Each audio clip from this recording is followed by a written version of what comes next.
Hey guys, JD Wolf here, and it's that time again. We are going to start a new campaign of XCom. This time with lots of mods added to the mix. Now, before we dig into which mods I'm going to be using, let's talk about the character submission. You can submit up to 3 characters. If you already have 3 characters submitted, you can go ahead and submit 3 more characters. If you would like some of your characters removed, just let me know that as well. To submit your characters, please send me the character file as described in the previous submission. You guys should already know how to do that at submittowolf@gmail.com. If you guys do not remember how to create a package to email, I will put a link in the description below to the last submission video where I explained in detail how to do all that.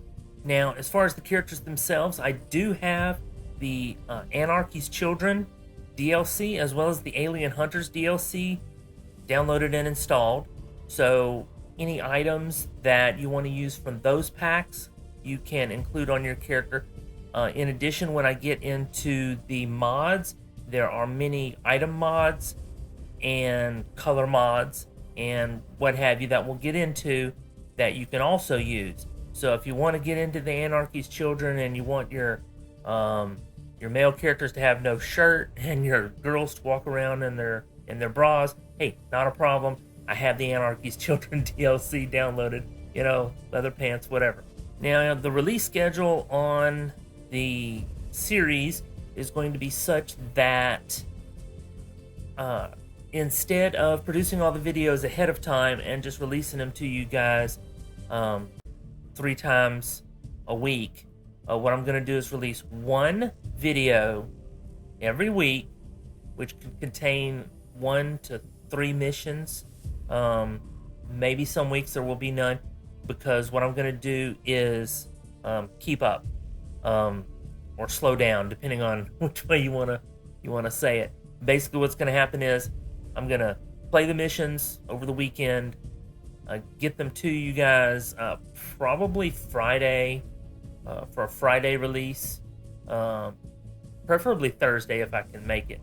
A Thursday evening release, maybe a Friday evening release, so you guys can watch it.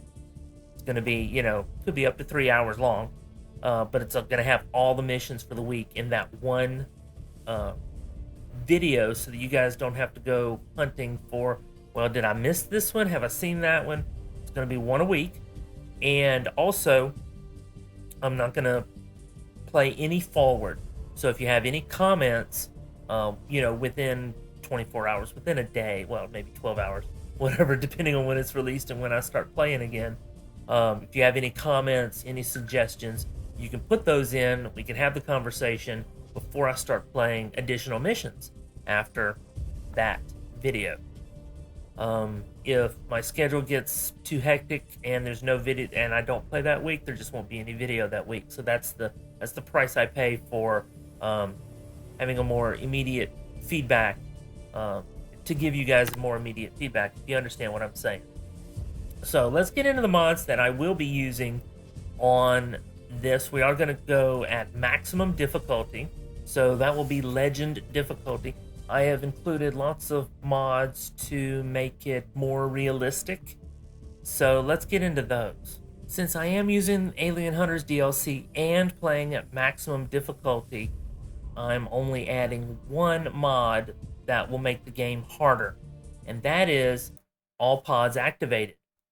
Now, this mod activates all pods as soon as you lose concealment, well, the turn after you lose concealment, or if you don't have concealment, they will activate on the first turn, just immediately, no matter where they are on the map. From a realism perspective, to me, this just makes sense that as soon as the aliens notice that there is an incursion taking place, they alert all the other squads out there that something is happening and here's where they're located. Come and get them. We need backup. So it only makes sense to me. From a gameplay perspective, what that allows to happen, it does make it more difficult that everybody's going to be coming at you at once. You have to play it really smart. But you can also get those flanks, get your guys out there to flank the enemies and whatnot without having to, like it says, manage pod activation. You don't have to worry that if I swing my guy out too far, we're going to activate more enemies. There's none of that crap anymore. And I like that. I think that's a lot more realistic than the way it's been working. As you guys may recall, I've said before, my favorite mission type in original XCOM was the base invasion because, yeah, it was a tough mission, but everything on the map was activated. You didn't have any pod activation. This removes that mechanic, except when you have concealment, of course, then you're managing your pod activation and whatnot. But once the pod is activated, the whole map is activated, and I just like that a lot better. Now, here's the list of mods I will be using to make the game I also consider more realistic, but also at the same time easier. Dynamic stat development. What that does is the more you use your abilities in combat, the more they will go up.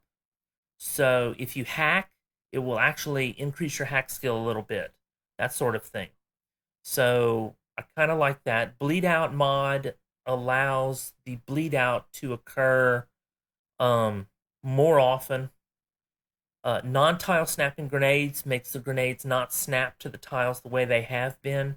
They'll still highlight which tiles they're going to affect, but you can move your center point around much more easily. Less gravely wounded does just what it says. If you've noticed in the last series, I had guys that took one hit point of damage and were gravely wounded. Made no sense, so this kind of fixes that. Max squad size, we're going to go with the squad size of 6 and then boost that up to 8 with stuff later. Accurate ranger swords, I've been back and forth on this one, but I really think this is important. What this does is make the swords 100% accurate. Now, the enemy can still dodge, of course, but from a realism point of view, I think it's more realistic. If you are trained to use the sword and you're standing right next to the guy, you're going to hit him unless he does something. But from a gameplay perspective, if I am taking the risk of putting my guy way the hell out there, he had better hit with the sword. Yes, it takes the 100% chance to hit with Reaper out of the equation, so Reaper's not quite as effective as it is otherwise. But if I'm taking the risk of putting him out there, the least I should be able to get is a guaranteed hit with the sword. Because if I run up next to him with the shotgun, I'm going to hit him 100%. But if I run up next to him with the sword, I have a 90 or 85% chance in some cases. Doesn't make a lot of sense. So if you take that risk, you get the reward. True concealment. What true concealment does is the countdown timer does not start ticking until you lose concealment. It also adds a little bit of time to the clock as well, I believe. And that's going to be important with all active because once you lose concealment, they're all coming at you. You kind of have to take out the whole map before you can complete the mission sometimes. So this kind of balances that. Of course, having an additional members of the squad is going to help as well. Experimental item unlock. I haven't played with this yet, but this is I played with different mods and disabled those, and I'm playing with these mods on this run through. Experimental item unlock. What that does is once you discover an item, for instance, if I research armor piercing rounds, that armor piercing rounds are now unlocked, and I can then go make armor piercing rounds specifically without having to make another random experiment. Ammo and vest slots. I get an additional slot, an additional thing to carry. I experimented with having the ammo be a gun mod, but I found that that ammo is now married to that gun. So if you put armor piercing rounds in one gun, you can't give it to another guy. So we're going to go with an extra slot in your vest for ammo because, in my opinion, ammo should not be taking up a utility item slot. It doesn't make sense because it's ammo for your gun. You have ammo anyway. If the ammo happens to be armor piercing or dragon rounds or whatever. It should not take up extra space. Um, so to counteract that, sort to make that a possibility, I'm adding an extra slot to the vest. Allurium grounds, craft Allurium core. You can now build Allurium cores. They're very expensive, but you can do it.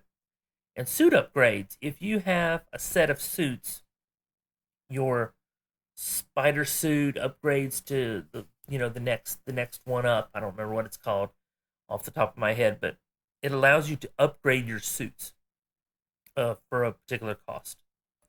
Next up, we have the user interface mods, just so you guys can know what we're going to be doing. We have the free reload. That is just an indicator on the screen to tell me that I have free reloads left. After action days wounded, that's going to tell me on the after action screen how many days the soldiers are going to be out when they are wounded. Show me the personnel gives me a little window that drops down on the soldier screen to show me what the stats of the soldiers are. Lifetime stats keeps lifetime statistics on the guys. Mission time remaining will show me on the global map how long a particular mission has until it will probably expire on me. More ammo, more armor colors. That's not really user interface. That should be elsewhere in a different category, but that's fine. Upgrade reminder. There's a little icon on the loadout screen on the when you're about to go on a mission to remind me that I have items I could attach to weapons or what have you. Gotcha Flank Preview Evolved introduces icons to show you if the move you're about to make, not only will you be able to target the enemy, but will it result in a flank shot. Show me the skills. You get additional icons showing you the skills for the guys. Always show the shot breakdowns in combat. It's going to show you the percentage like it did in Long War, where if the enemy shoots at you and he had a 30% chance to hit you, it'll display that it was a 30% chance. He missed and it was 30% chance with this much to critical and whatever. Show health values, so it's not just a bar above your head or little dots, but you actually have the number in addition. So I really like that. Perfect information. You get there's a mod called Perfect Information. You get information on your hit chances and whatnot, I believe. Show enemies on mission planning. In addition to there's a part where you can see it, but then there's a part that you can't. This just adds to the part that you can't. And then the tech tree, you can pull up the tech tree pretty much on any screen that you need to see the tech tree on. So I've just kind of gotten used to using these mods, so if my descriptions are a little flaky, I apologize. I don't remember 100% every single little nuance of each one. And finally, we have what I like to call the convenience mods. These are mods that just add a little bit to the game. Neither harder nor easier, good or bad, whatever. Not created equal. Not everybody has the same starting stats. There's more hair colors. The World Expansion Project for Advent gives additional map areas. Basically, the maps are built dynamically in sections, and this adds more sections that it can be built. Look it up if you want more information on that.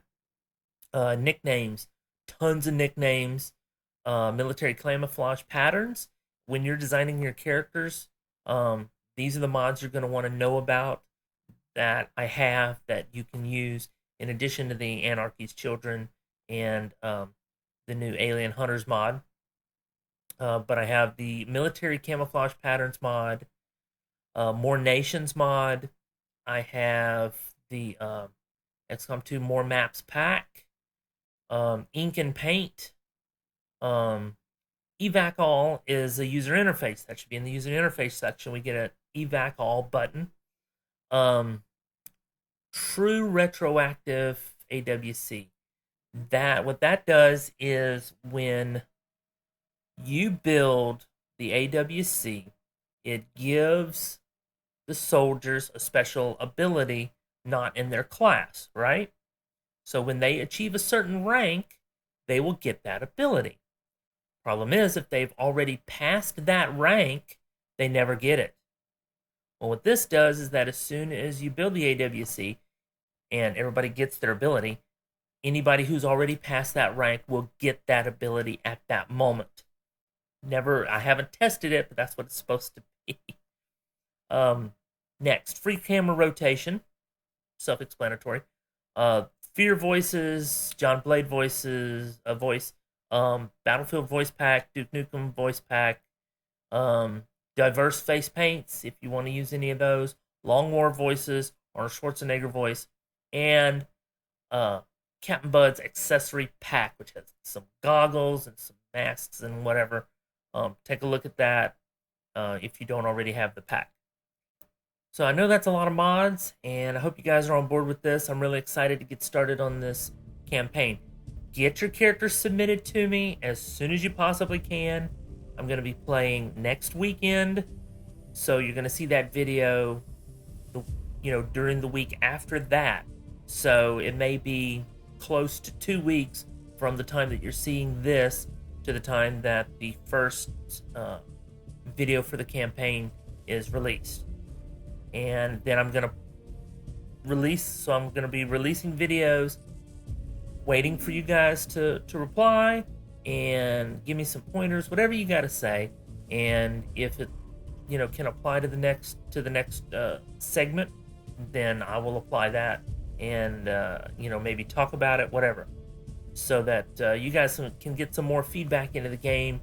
And I'm not just presenting to you what I did and you can't contribute. So feel free to contribute as much as possible, and I will try to integrate you guys' ideas into how better to play, or what I've done wrong, what I've done right, what you like, what you don't, moving forward. And we're just going to see how it goes. It's going to be Legend difficulty, Alien Hunter. I have not played this DLC yet to see how that's going to impact everything. And I hope all these mods are going to be compatible with this. So we're going to see. We're going to see how it goes. So thanks for listening. Hope you guys are excited about the new campaign. And until next time, stay safe.